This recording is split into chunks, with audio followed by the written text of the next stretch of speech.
Hello, everyone. My name is Noah James Gonzalez.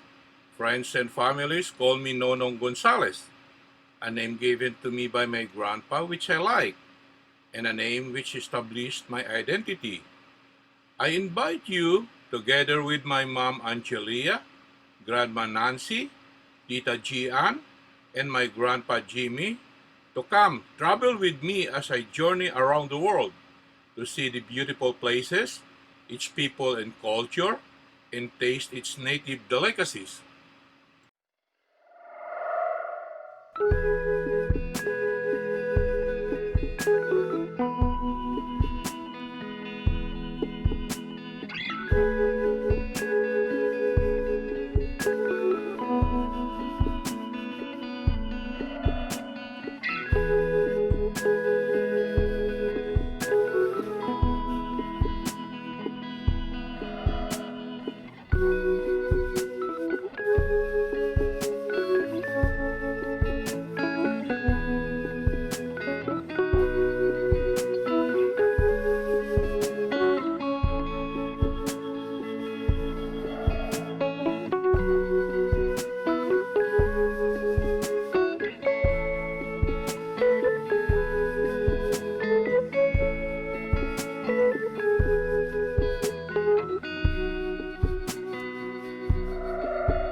Zion National Park is mostly open, especially when it comes to COVID restriction and the dangerous bacteria bloom in the Virgin River.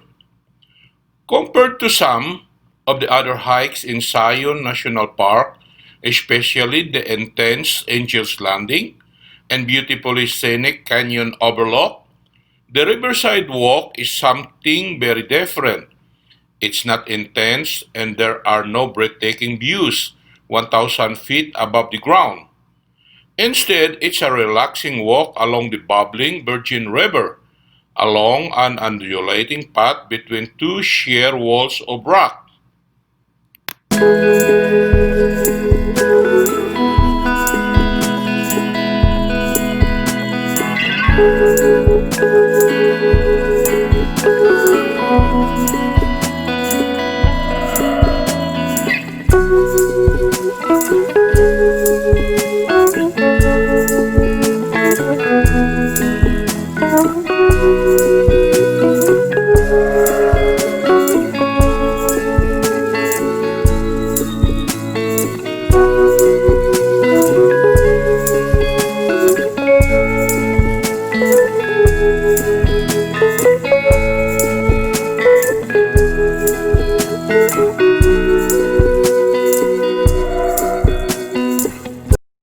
Can I get out from my stroller?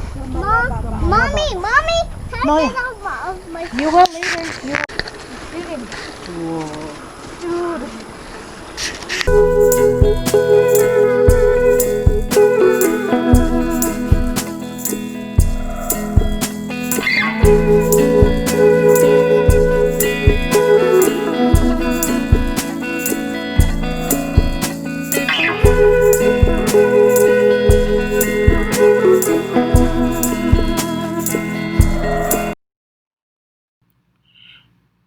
The Riverside Walk begins at Zion's last shuttle stop, number 9, the Temple of Sinabwaba. This is a beautiful spot with the walls of Zion Canyon towering above. They're going to get a lot closer. This is good time to double check when the last shuttle departs from the stop. Usually it's around 8:15, but it's a long walk back to the park entrance if you miss it. It also might be crowded, so it's best to aim for an earlier shuttle. It gets pretty dark in this part of the canyon well before the sun actually sets. The shuttle stop also has a map, some info about the section of the park and restrooms. There's also a drinkable water.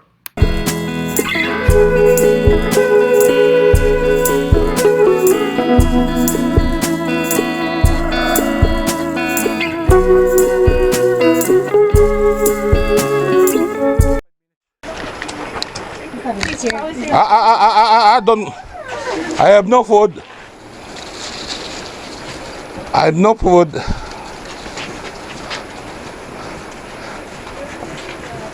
I'm gonna eat you.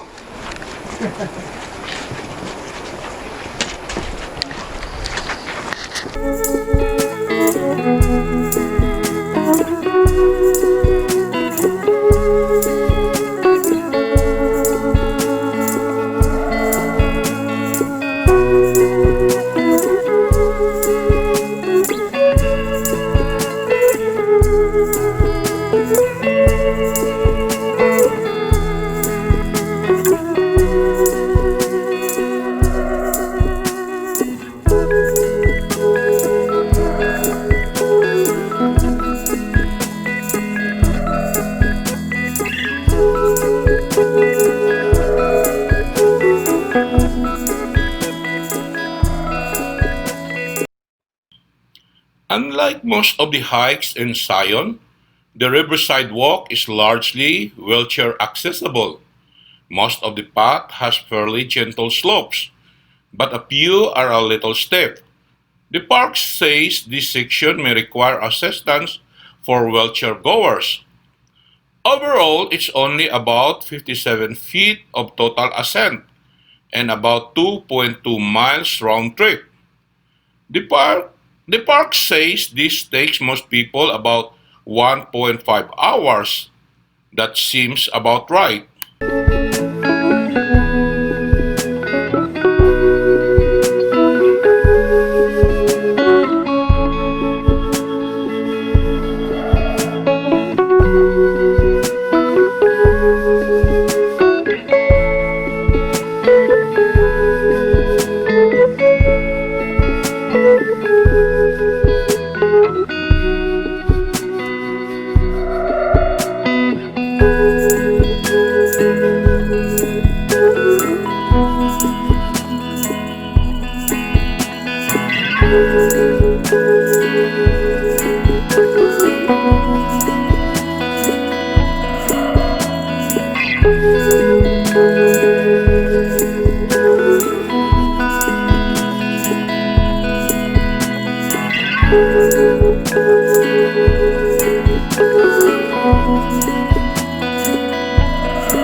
Virgin River. The FEED path sticks mostly to the eastern wall. At various spots, you can go off-road and follow paths in the sand beside the river. Check the National Park website, however, since as of this writing, there's a toxic cyanobacteria bloom.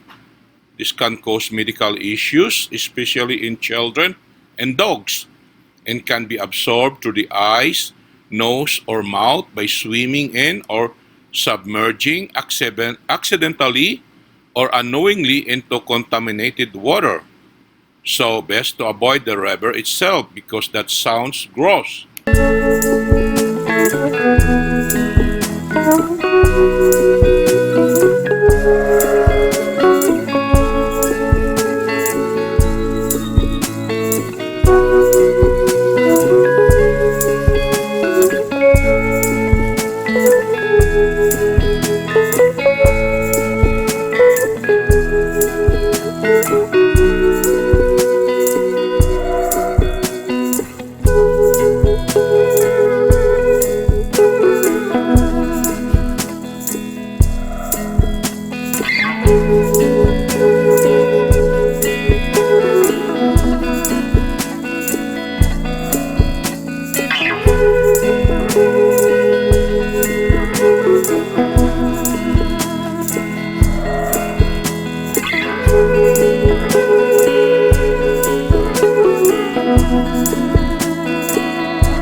While not as epic as Angel's Landing or Canyon Overlook, Riverside Walk is a nice way to wind down after a day of hiking, especially if the sun is strong.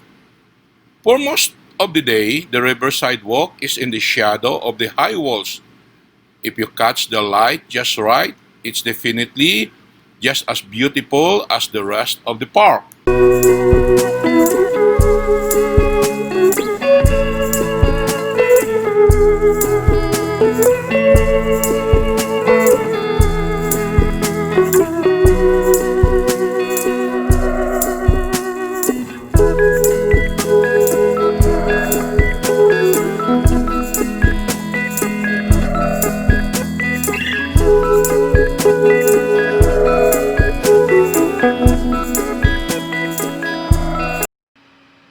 As I pause here, I hope you enjoy our ride. Don't forget to watch my next episode and please hit the red subscribe button below for it means so much for me. Until next time, thank you so much.